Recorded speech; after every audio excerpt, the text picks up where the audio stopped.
right. අයිබන් දුවේ පුතේ අපි Hardy වයින්බර්ග් සමතුලිතතා මූලධර්මයේ ඉක්මනට කතා කරන්න යන්නේ. ඉතින් ඔයා දන්නවා මේක ඉක්මනට කතා කරගත්තාම ඔයාට ඒ වැඩේ හරි ලේසි. right. අපි වැඩේට shift වෙමු. right. එහෙනම් අහගන්න පුතේ අපි හාඩි වයින්බර්ග් සමතුලිතතා මූලධර්මයේ යොදන්නේ පරිණාමයේ නොවන ගහණයකට. දැන් ඔයා මගෙන් අහනවා සර් පරිණාමයේ නොවන ගහණයක ලක්ෂණ මොනවද? පස්සේ කතා කරමු.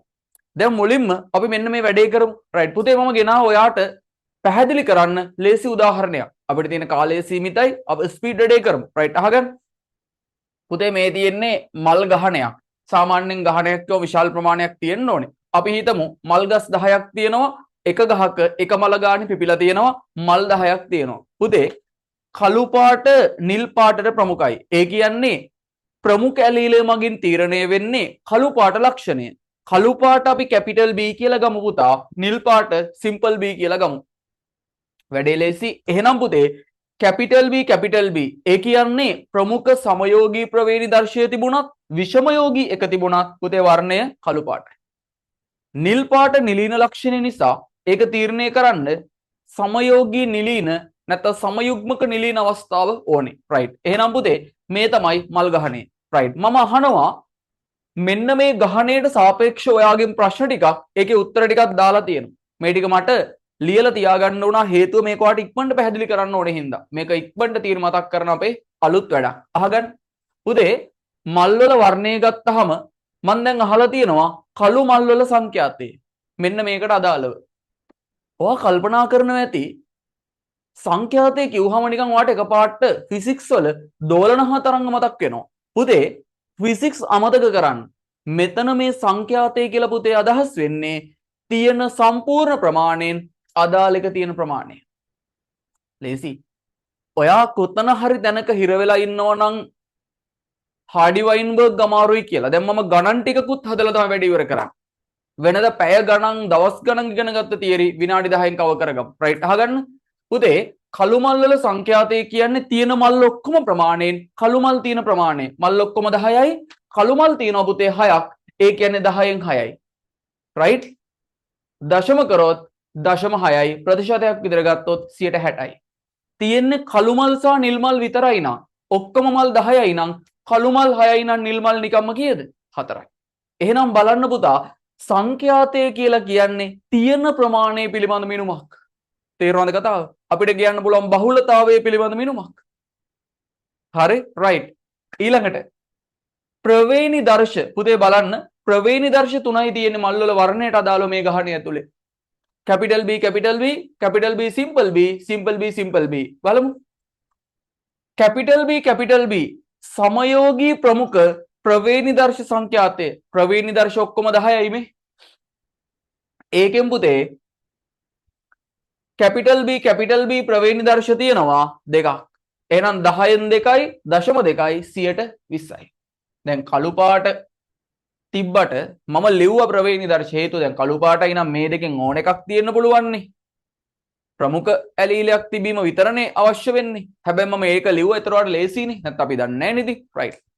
ඊළඟට බලන්න පුතේ විෂමයෝගී ප්‍රවේණි දර්ශ සංඛ්‍යාත 10න් 4යි 0.4යි 140යි. right. ඉතින් ඇත්තටම අනිත් එක ගණන් කරන්න ඕනෙත් නැහැ. මේ දෙක එකතු කරලා අඩු කරා නම් simple B එනවා. හේතුව ඒ ලක්ෂණයට අදාළව තියෙන්න පුළුවන් ප්‍රවේණි දර්ශ තියෙන 3යි. right. එහෙනම් සමයෝගී නිලීන ප්‍රවේණි දර්ශ සංඛ්‍යාතයේ 10න් 4යි 0.4යි 140යි. දැන් ඔයාගෙන් කවුරු හරි අහනවා මල් වල වර්ණයට අදාළව වැඩිපුරම තියෙන ප්‍රවේණි දර්ශ මොනවාද කියලා. ඔයාට කියන්න පුළුවන් විෂමයෝගී එකයි සමයෝගී එකයි සමාන ප්‍රමාණයකින් තියෙන්නේ කියලා. අන්න බලන්න බහුලතාවය පිළිබඳ මිනුමක්. සංඛ්‍යාතය කියලා කියන්නේ සලකන ප්‍රමාණයෙන් අදාළ එක කොච්චරක් තියනවද කියන එක. දැන් එමු ඇලීල වලට. ඔය ලක්ෂණයට අදාළව පුතේ ඇලීල දෙකයි තියෙන්නේ. එකක් ප්‍රමුඛ අනික නිලීන. දැන් බලන්න පුතේ මේ ප්‍රමුඛ ඇලීලේ සංඛ්‍යාතය ඔක්කොම ඇලීල කීයද? ප්‍රවේණි දර්ශ 10යි නම් එක ප්‍රවේණි දර්ශයක් තීරණය කරන්න ඇලීල දෙකක් ඕනේ. එහෙනම් ඔක්කොම ඇලීල 20ක් තියෙනවා. 20න් පුතේ මේ බලන්න ගණන් කරලා බැලුව හැකි capital B ඇලීල තියෙනවා 8ක්. පස්සේ ගණන් කරන්න. එතකොට පුතේ 20න් 8ක් capital B ඇලීල මම ඒක ලේසි විදියට 10ට ගත්ත 10ට කියන්නේ 10න් 4යි 0.4යි ඒ කියන්නේ 140යි. ඔක්කොම ඇලීල 20යි නම් ආයි ගණන් කරන්න දෙයක්වත් නැහැ. සිම්පල් B කැපිටල් B විතරයිනේ තියෙන්නේ. සිම්පල් B ඇලීල 20න් 12යි 10න් 6යි 0.6යි නැත්තම් 160යි. දැන් ඔයාලට තේරෙනවා මෙන්න මේ ලක්ෂණයට අදාළව වැඩිපුරම තියෙන ඇලීලය මොකක්ද? නිලීන ඇලීලය. එහෙනම් මතක තියාගන්න කවදාවත් ආය සංඛ්‍යාතය කියන එක ප්‍රවේණියේදී වාට පැටලෙන්නේ නැත. වාට වැඩේ හරි ලේසි. කවමදාකවත් ආය වාට මේක පැටලෙන්නේ නැහැ පුතේ. මාර් ලේසි. රයිට්. හරි. අපි යන් ඊළඟට. දැන් පුතේ මේකයි කතාව. දැන් ඊළඟට ඔයා මෙහෙම හිතන්නකෝ. ඇත්තටම මේක බොක්ස් එකක් කියලා හිතන්න. ওই බොක්ස් එක ඇතුලේ නිල් පාට මලුයි කළු පාට මලුයි තියෙනවා. දැන් නිල් පාට මල් තියෙනවා පුතේ 4ක් කළු පාට මල් 6ක් තියෙනවා. මම ඔය බොක්ස් එකට අත දාලා මලක් ගන්නවා. ඒ ගන්නකොට ඒ මල කළු පාට මලක් වීමේ සම්භාවිතාවය කියන්නේ ඔක්කොම මල් 10යි කළු පාට මලක් වීමේ සම්භාවිතාවය 10න් 6යි 160ක සම්භාවිතාවයක් තියෙනවා මම අත දාලා ගන්න මල කළු පාට මලක් වෙන්න. ඉතින් දැන් ඔයාලට තේරෙනවා සම්භාවිතාවයයි සංඛ්‍යාතයයි සමානයි. ඔය මේ ලේසි තියරියක්. අපි හැම වෙලේම ওই තියරි වලට වහින්නේ අමාරුයි කියලා හිතලානේ. අපි හැම වෙලේම තියරි එක try කරන්න පුතේ. අපිට බෑ කියලා හිතලානේ. එහෙනම් ලේසි තැනකින් පටන් ගත්තොත් වැඩේ ඕකේ. right. අපි ඉක්මනට මේක මකලා යමු හාඩි-වයින්බර්ග් සමතුලිතතා මූලධර්මයට. ආගන්න. පුතේ හාඩි-වයින්බර්ග් සමතුලිතතා මූලධර්මයෙන් කියන්නේ මෙන්න මේ වගේ කතාවක්. මොකද්ද දන්නවද? හාඩි-වයින්බර්ග් කියන දෙන්නා එක්කෙනෙක් ගණිතඥයෙක් අනිත් එක්කෙනා චිකිත්සක. හරි? right. ඔය දෙන්න හොයාගන්නවා පරිණාමය නොවන ගහණයක. හරිද? දැන් හාඩි-වයින්බර්ග් සමතුලිතතාවයේ වළංගු වෙන්නේ පුතේ පරිණාමය වෙන්නේ නැති ගහණයකට. නැත්තම් හෙමින් පරිණාමය වෙන ගහන වලටත් ඕකේ. ඒ දෙන්න කියනවා පරිණාමය නොවන ගහණයක ඒ කියන්නේ ඇලීල සංඛ්‍යාත හා ප්‍රවේණිදර්ශ සංඛ්‍යාත පරම්පරාවෙන් පරම්පරාවට නියතයි කියලා. ඔයා මෙහෙම හිතන්නකෝ. ඒ කියන්නේ ළමයි මෙන්න මේ වගේ කතාවක්. අපි දැන් ගාණක් හදලිමුකෝ මුලින්ම. ඔයා හිතන්න ඔයාට මතකද මෙන්න මේක CR අර CW ඔහොම අපි ලිව්වේ මොනාගේද අපි ලිව්වේ මතකද මිරාබිලිස් ජලප අසම්පූර්ණ ප්‍රමුඛතාව. ඔයා හිතන්න CR ඇලීල තියෙනවා 800ක් CW ඇලීල තියෙනවා 200ක්. හරිද? මල් තියෙනවා කියලා හිතන්න 500ක්. එහෙනම් මම දැන් ඔයාගෙන් අහනවා CR ඇලීලේ සංඛ්‍යාතය කීයද කියලා. කීයද? right. ඔක්කොම ඇලීල 1000යිනේ. එතකොට ඔයාට CR ගන්න පුළුවන් ළමයි 1000න් 800යි. ඒ කියන්නේ ළමයි ඕකේ සම්භාවිතාවය නැත්නම් තව ටිකක් සුළු කරමු 10න් 8යි 5න් 4යි නැත්නම් 0.8යි 180යි කියලා ගන්න පුළුවන්. එහෙනම් බලන්න මෙන්න මේ ගහණය ඇතුලේ 180ක් තියෙන මේ ඇලීලේ. මේකේ හොයමු FCW 10න් 200යි 10න් 2යි 5න් 1යි 0.2යි 120යි. අන්න බලන්න පුතේ වැඩේ ඕකේ. එහෙනම් මම මේ බොක්ස් එකක් කියලා හිතන්නකෝ. බොක්ස් එකක CR ඇලීල ඒ කියන්නේ බෝල තියෙනවා 1000ක් කියලා හිතන්න. බෝල 800ක CR කියලා ගහලා තියෙනවා. බෝල 200ක CW කියලා ගහලා තියෙනවා. මම අත දාලා බෝලයක් ගද්දි ඒ බෝලය CW වෙන්න තියෙන සම්භාවිතාවය කීයද? 5න් 1යි. CR වෙන්න තියෙන සම්භාවිතාවය 5න් 4යි. අන්න සංඛ්‍යාතයේ සම්භාවිතාවය අතර සම්බන්ධය. අපි දැන් මෙහෙම ගමු. එහෙනම් ළමයි PCR CR ඇලීලයක් ලැබීමේ සම්භාවිතාවය 5න් 4යි. PCW ඒක 5න් 1යි. හරි. දැන් මේක හොයන්න පුළුවන්. ගුණ කිරීමේ නීතිය දාලා.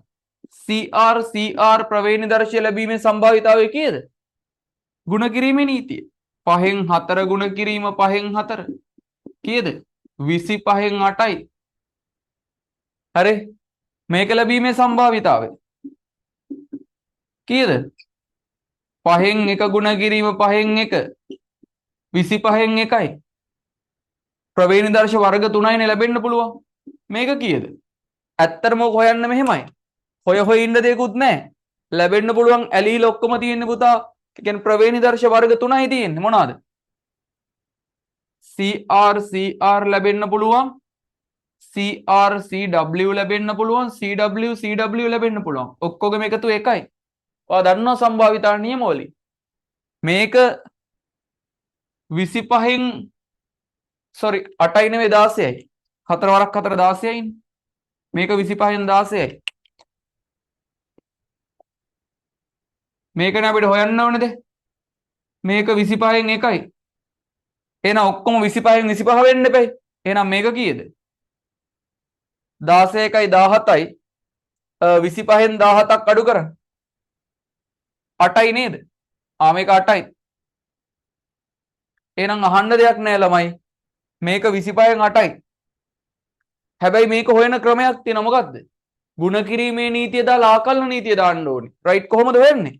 දැන් ඔයා හිතන්න CW ශුක්‍රාණුවෙන් එනවා CR ඩිම්බයෙන් එනවා CW බලමු එහෙනම් CR 5න් 4යි CW 5න් 1යි 25න් 4යි තව ක්‍රමයක් තියෙනවා ශුක්‍රාණුවෙන් CW ඇවිල්ලා ඩිම්බයෙන් එනවා CR එතකොට 5න් 1 ගුණ කිරීම 5න් 4 සමානයි 25න් 4යි ඒද දැන් දානවා ආකලන නීතිය 25න් 4 දන 25න් 4 ඔක්කොම එනවා පුතා 25න් 8යි කියලා.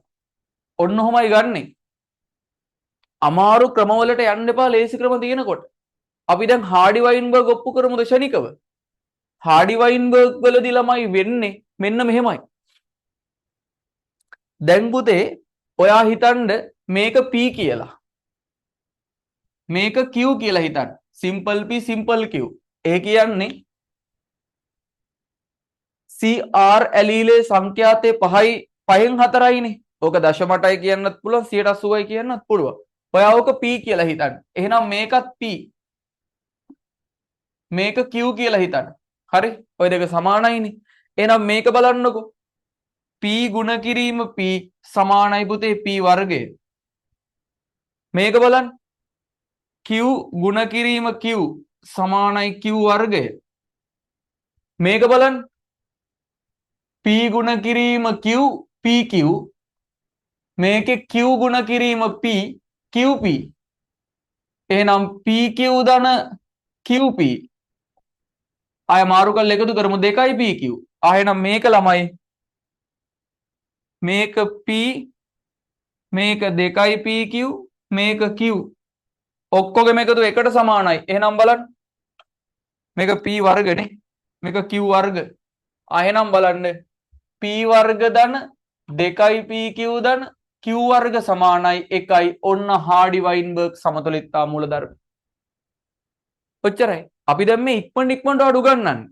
ඊට අමතරව ඔයා දන්නවා P ධන Q කීයද? P ධන Q 1යි ළමයි. ඇයි? ප්‍රමුඛ ඇලීලේ සංඛ්‍යාතේ නිලීන ඇලීලේ සංඛ්‍යාතේ දෙකම එකතු කරලා ගත්තාම එකට සමාන වෙන්න ඕනේ මේ 0.8යි 0.2යි 1යි. හාඩි වයින්බර්ග් සමතුලිතතා මූලධර්ම ඉවරයි. ඕක කියන්නේ මෙන්න මේ වගේ ගහණයකට. මොන වගේද? සාමාන්‍යයෙන් පුතේ හාඩි වයින්බර්ග් සමතුලිතතා මූලධර්මයේ යොදන්නේ අපි පරිණාමයේ නොවන ගහණයකට. හරිද? පරිණාමයේ නොවන ගහණයක් කියලා අදහස් කරන්නේ විකෘති සිද්ධ වෙන්න බෑ. ආගමනය හා විගමනය වෙන්න බෑ. ආය ස්වභාවික වර්ණය වෙන්න බෑ. ගහණය විශාල වෙන්න ඕනේ. ආය අහමු සංවාසයක් වෙන්න ඕනේ. විය නොවිය යුතු දේවල් 3යි විය යුතු දේවල් 2යි. එහෙනම් මතක තියාගන්න හාඩි වයින්බර්ග් සමතුලිතතාවයේ සපුරන්නේ අර කියපු දේවල් පහ සම්පූර්ණ කරන ගහණය. රයිට් එහෙනම් ඔන්න තියරි ටික ඉවරයි. දැන් යනවා ගණන් වලට. රයිට් අපිට මේක ඉක්මනට වාට කියලා දෙන්නයි ඕනේ. මෙච්චරයි මතක තියාගන්න ඕන ඔයා. අපි ඔන්න විනාඩි 10න් තියරිය කියලා දුන්නා. හරි? විනාඩි 10ක් ඇතුළත තියරි ඉවරයි. පොඩි වෙලාවකින් තියරිය ගොඩ දාගන්න. එතකොට ඉතුරු ටික ඕකේ වෙනවා ළමයි. රයිට්. දැන් බලන්න. සමීකරණය මෙච්චරයි. P වර්ග ධන 2යි PQ ධන Q වර්ග සමානයි 1යි. හැම වෙලේම යටින් ලියා ගන්න. P p වර්ග කිව්වම capital A capital A. 2p කිව්වම කැපිටල් A සිම්පල් A. මේක සිම්පල් A සිම්පල් A. මේ මොකද්ද? ප්‍රමුඛ සමයෝගී ප්‍රවේණිදර්ශ සංඛ්‍යාතේ. ඕක තමයි p වර්ගයෙන් එන්නේ.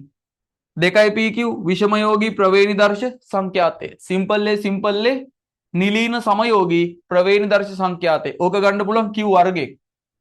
p ධන q සමානයි 1යි. p කියන්නේ කැපිටල් A, q කියන්නේ සිම්පල් A. නිකන් අර CRCW වගේ. මේ තමයි ප්‍රමුඛ ඇලීලේ සංඛ්‍යාතය. මේ තමයි නිලීන ඇලීලේ සංඛ්‍යාතය. ඉතින් සම්පූර්ණයෙන් තියරි බැරි කෙනෙක්ට නම් මේක එච්චර සෙට් වෙන්නේ නැති වෙයි.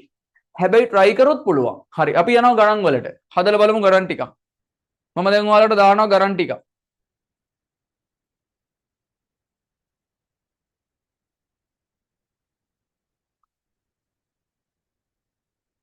හරි. හේතුව තමයි ගණන් හදන්න તો මුකුත් කරන්න බෑනේ. රයිට් බලන්න. පළවෙනි ගාන. ඉක්මනට හදමු. ඇලුණු කම්පෙති පැවතීම පුද්ගලයන්ගේ දක්නට ලැබෙන දිත්ව නිලීන මෙන්ඩලීය ලක්ෂණයකි. ඒ කියන්නේ ඇලුණු කම්පෙති තියෙන්නේ මෙහෙම තිබ්බහම. Simple A simple A. හරි. ගහණයක පුද්ගලයන් 2.25ක් මෙම ලක්ෂණය දරයි. එහෙනම් මෙන්න මේක තියන අය ඉන්නවා 2.25ක් 100ට. අපෙන් අහනවා එම ගහණේ මෙම ලක්ෂණය සඳහා වන විෂම යුග්මකයන්ගේ ප්‍රතිශතය. මෙන්න මේක අපෙන් අහන්නේ. හරි. සිම්පල් A සිම්පල් A කියන්නේ පුතා q වර්ගය. හරි. බලන්න q වර්ගය සමානයි 2.25යි 100ට. ඒ කියන්නේ 2.25 බෙදීම 100. මම දැන් q හොයාගන්න එපේ. ඇයි? කැපිටල් A සිම්පල් A හොයන්න වෙන්නේ ළමයි 2pq ගෙන්. මං q සහ p හොයන් ඉන්න ඕනේ. ඕක මට ලේසි හොයන්න. q වර්ගය සමානයි 225 බෙදීම 10000 වර්ගමූලය. එතකොට ගාන හදාගන්න ලේසියිනේ. q සමානයි 15 බෙදීම 100. q සමානයි 0.15යි. p ධන q සමානයි 1යිනේ. p ධන q සමානයි 1යි. එතකොට p සමානයි 1 ඍණ 0.15. ඒ කියන්නේ ළමයි 1.0.0.15 අඩු කරන්න. 5යි 9න් එකක් ගියාම 8යි 0.85යි p කියන්නේ.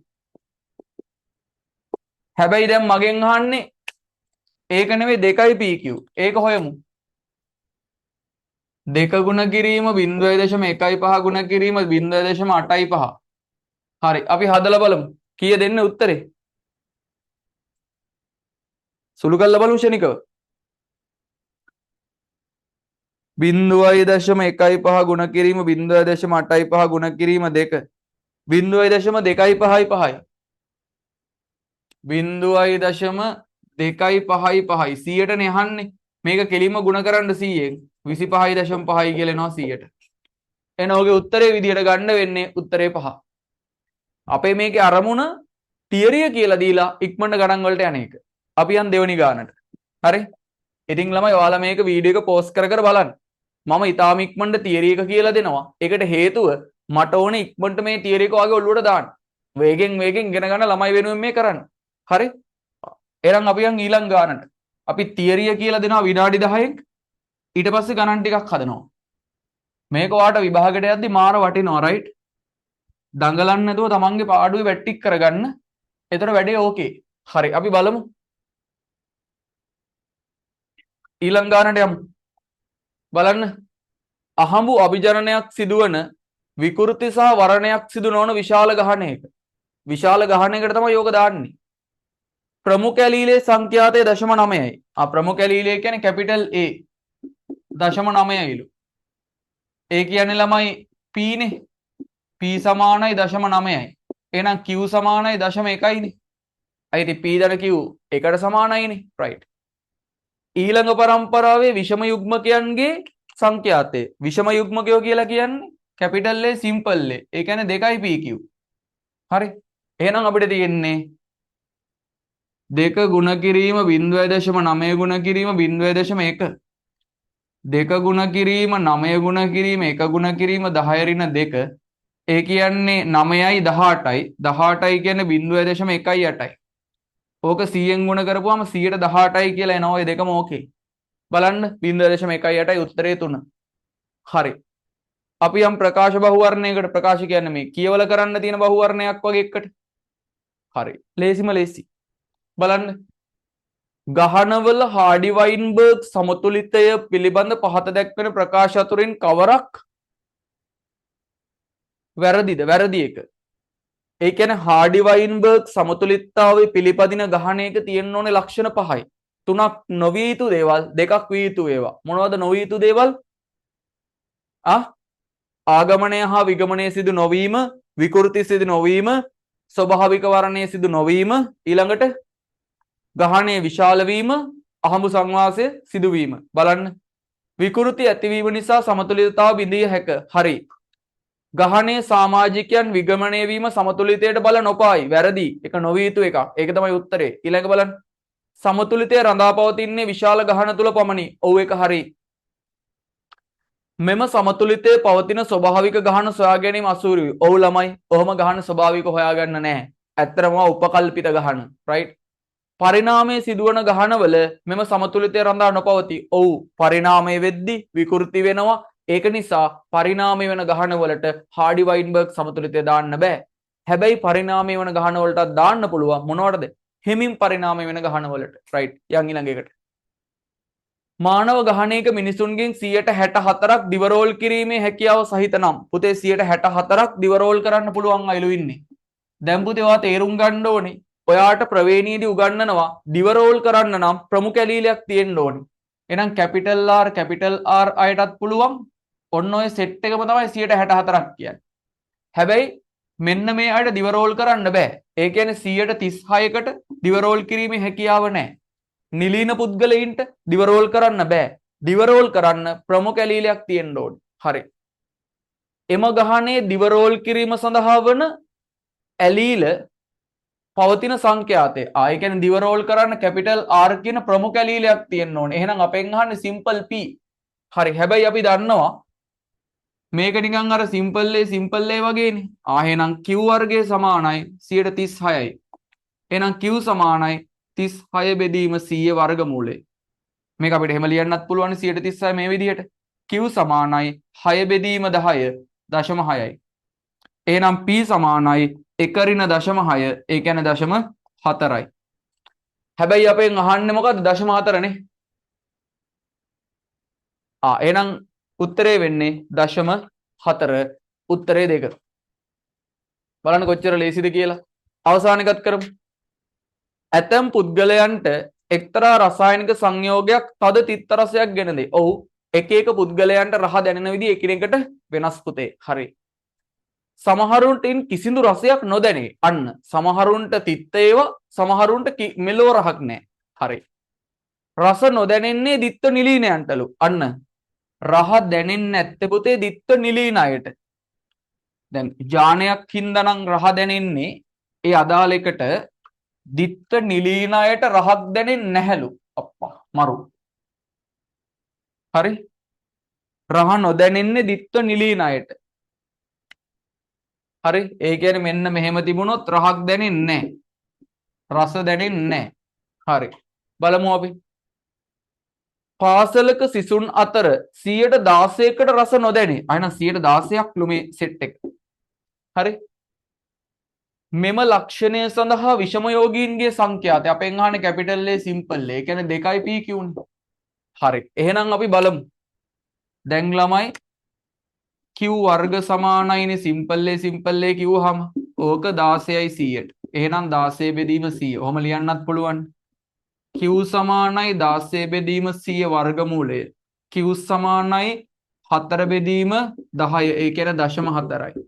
එහෙනම් P සමානයි 0.6යි. අපෙන් අහන්නේ 2යි P Q. විෂම යෝගීන් 2 ගුණ කිරීම 0.6 ගුණ කිරීම 0.4. 2 ගුණ කිරීම 24 ගුණ කිරීම 10 ඍණ 2. ඒ කියන්නේ ළමයි 0.48යි. ඒ කියන්නේ 148යි. උත්තරේ තියෙනවද බලන්න? 0.48 තියෙනවා. එහෙනම් උත්තරේ වෙන්නේ පුතේ 5. ඔන්න ඔය විදිහට ගේමක් ගහන්න ඕනේ ඉක්මනට තියරි ටික කවර් කරගෙන. මම හැම වෙලේම කියන්නේ ඔයාලට ලස්සන ගේම් එකක් ප්ලේ කරන්න, ලස්සනට වැඩේ කරන්න ඕනේ. හරි. එන්නකෝ. දැන් පුතේ අපි ඉක්මනට විනාඩි 10න් තියරි එක කතා කරගෙන ඊට පස්සේ ලස්සනට අපි ගණන් ටික හැදුවා. එහෙනම් ඔය වගේම ඊළඟ එකේදීත් අපි හම්බෙමු. එහෙනම් රයිට් මේක බලලා ඉක්මනට තියරි ටික කවර් කරගන්න, රැපිඩ් තියරි කවර් කරගන්න එක විභාගයට වාට මාර වටිනවා. එහෙනම් අපි ඊළඟ දවසේ ඊළඟ වීඩියෝ එකකින් හම්බෙමු. එහෙනම් හැමෝටම ආයිබෝන්.